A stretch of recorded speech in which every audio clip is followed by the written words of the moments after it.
안녕하세요, 반달하늘입니다. 오늘은 바로 피어푸드 2탄을 들고 왔어요. 바로 무엇이냐? 짠! 떡볶이입니다. 오늘은 제가 식사 치료를 하면서 가장 많이 도움이 됐던 사고방식에 대해서 말씀을 드릴게요. 심리치료라고 하기까지는 좀 뭐하지만 어떠한 생각을 하면서 제가 나을 수 있었는지에 대해서 말씀을 드리도록 하겠습니다. 일단 제가 피어푸드로 떡볶이를 선정한 이유는 많은 분들이 그러실 것 같은데 전 다음으로 빵 맘먹게 떡을 정말 무서워했어요. 왜냐면 떡이 달콤하고 맛있는데 워낙 칼로리도 높고 무겁잖아요. 그러다 보니까 먹을 때마다 그런 충동이 많이 들었고 먹는 것 자체가 너무나 무서웠던 음식입니다. 그래서 오늘 야식으로 가져와 봤어요. 이거 먹고 힘내서 편집과 여러 과제를 해보겠습니다.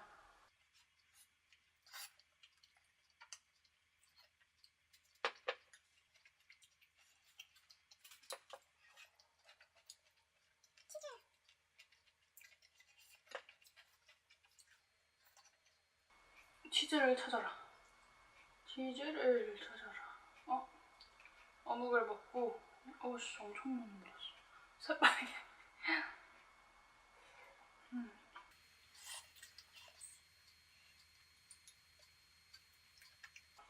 꼭 씹어라.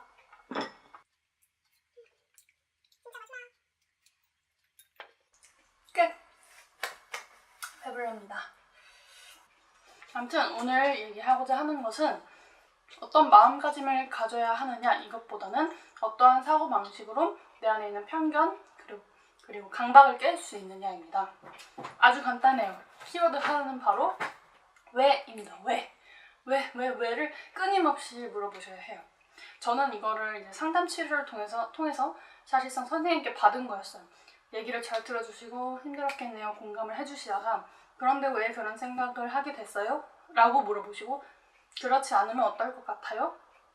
왜 이런 생각을 하죠? 이런 질문을 끊임없이 던져주셨고 그 덕분에 처음에는 당연히 그렇죠 라고 대답을 하는데 그 외에 대해서 대답할 수가 없었어요. 그러면서 전에는 생각지 못했던 방식으로 생각을 하게 되었고 그것 덕분에 정말 빠른 속도로 이전에 알았던 시기에 비하면 정말 빠른 속도로 극복을 할 수 있었습니다. 저의 생각은 그랬어요.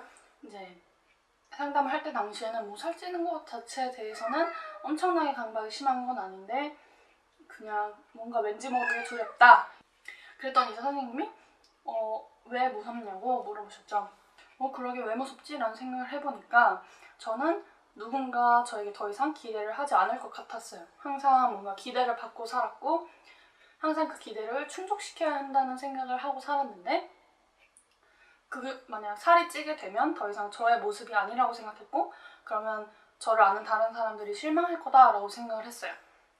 그러자 또 한 번 왜라고 묻는 거죠. 왜 다른 사람들이 실망할까? 라고 생각을 해보는 거죠. 뭔가 그들은 내가 마르길 원할 것 같다라는 생각으로 가죠. 마르거나 적어도 예쁜 몸매. 예쁘다가 뭔지는 그때 당시에는 허리 가늘고 가슴 크고 엉덩이 크고 발목 가늘고 종아리 허벅지 가늘고 팔목 얇고 이런 걸 생각했죠. 그런 모습이어야 나는 사람들에게 좋은 사람, 착한 사람, 예쁜 사람일 것 같다라고 생각을 했어요. 그러고 나면은 왜 예뻐야지? 왜 착해야 하지? 그리고 그 예쁜 것, 착한 것은 무엇이지? 남의 말 다 잘 들어주고 하는 게 착한 건가? 그런 것에 대해서 끊임없이 의문을 가졌어요. 그래서 이게 처음에는 돌고 돌아요. 즉 그건 무슨 의미냐면요. 정확한 근거가 없다는 거예요. 아무런 이유 없이 그냥 맹목적인 믿음일 수 있다는 거예요.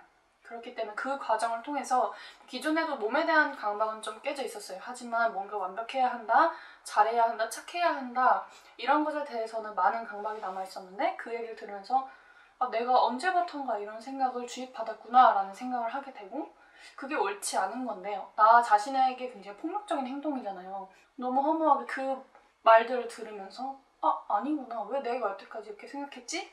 가 되는 거예요. 기존에 해오던 식사치료도 물론 도움이 됐지만 이런 사고방식의 변화가 훨씬 더 극복에 도움이 많이 됐어요. 그래서 여러분도 A4 봉지를 하나 펼쳐 놓으시고 오른쪽 맨 위에다가 지금 내가 왜 살이 찌면 안 될까라는 걸 일단 하나 적어보세요. 뭐 아니면은 내가 지금 가장 굳게 믿고 있는 나의 실기장의 원인을 적어보시고 왜 이게 일어났을까? 그것은 왜 일어났지? 이렇게 꼬리를 물고 쭉쭉쭉쭉쭉쭉쭉 하고 가서 맨 끝에 뭐가 있나를 한번 보세요. 아마 스스로 좀 느끼실 거예요. 아, 내가 정말 아무런 근거도 없고 정당성이 없는 것으로 인해서 나를 굉장히 고통을 주고 있었구나 라는 걸 깨달으실 것 같아요. 또 하나의 팁은 이거를 상대방과의 대화에서도 활용을 할 수 있어요. 왜요라는 게 상대방에게 질문할 때는 이런 뜻이 될 수 있어요. 그게 무슨 의미이죠? 이렇게 물어볼 수 있어요. 무슨 의미로 말씀하시는 거예요? 그게 뭔 소리예요? 하면은 그럼 상대방이 대답을 하든 하지 않든 그 사람이 어떤 의도를 가지고 내지는 어떤 편견을 가지고 나에게 질문을 했는지가 보여요. 분명히 무의식적으로 얘기했을 수도 있어요. 그냥 당연히 살 빼야 되는 거 아니야? 이랬을 수도 있지만 그 기저에 있었던 편견을 스스로 적나라하게 드러내고 자기 입으로 말하게 하는 거죠. 생각이 딱 바닥까지 다 미천을 드러내게 되면 그 사람도 무안해져서 더 이상 그런 질문을 하지 않게 되고요. 만약 일행과 같이 있다면 그 사람은 다른 사람들이 보는 앞에서 이러한 질문은 잘못된 거구나 내지는 이 사람에게 상처구나 라는 걸 알게 되겠죠. 다른 사람과 대화할 때는 그로 인해서 내가 상처받았다라는 것을 밝히시고 당신은 왜 그렇게 생각하느냐 라는 걸 물어보세요. 이게 처음엔 당연히 힘들 거예요. 왜냐면 익숙하지 않은 방법이고 그런 상처 듣는 말에 대해서 따박따박 말대꾸한다고 상대방은 느끼거든요. 근데 나에게 피해를 준 것은 상대방이지 나의 질문은 피해를 주는 게 아니에요.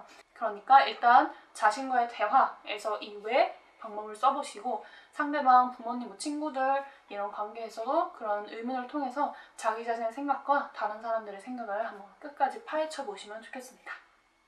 좀 말이 길었는데 제가 편집할 때 고통을 받을 것 같습니다.